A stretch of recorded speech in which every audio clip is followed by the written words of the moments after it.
Nej, Saab lukker. Prøv at Saab, det er jo bilernes svar på Jehovas vidner, hvis I spørger mig.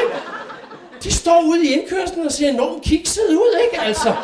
Idékompasset er især beregnet for de virksomheder, som måske ikke rigtig er kommet i gang endnu med det, man kalder bæredygtig innovation.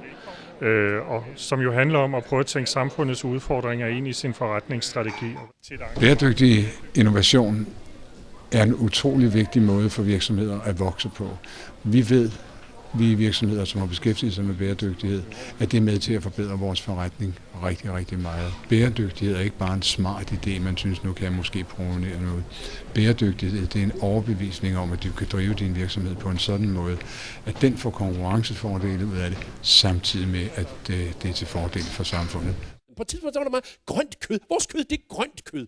Jeg ved ikke, hvordan I har det, men hvis mit kød det er grønt, så smider jeg det kraftedeme ud af køleskabet, ikke? Altså. Jamen, bæredygtighed for mig, det betyder for eksempel sådan noget med, at jeg faktisk har valgt fra nu af ikke at have 2 biler.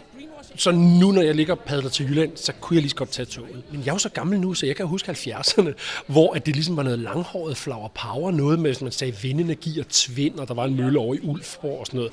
Så var det ligesom sådan noget venstreorienteret noget, men det er det jo ikke længere. Altså det der med, at der er rent faktisk nogle ting, som er til det fælles bedste, at der er, og man samtidig har en virksomhed, man vil stadigvæk gerne tjene nogle penge og sådan noget der, men at de 2 ting rent faktisk godt kan kombineres, det synes jeg er en spændende tanke. Jamen, vi håber, at hvor det i dag måske er et mindre antal virksomheder, som er i gang med det her, det så bliver, som man hedder med et fint ord, mainstream, at det bliver helt almindeligt, at en lang række danske virksomheder arbejder med det her. Specielt i Danmark, hvor vi har en masse små og kreative virksomheder, er det en kæmpe chance for dem.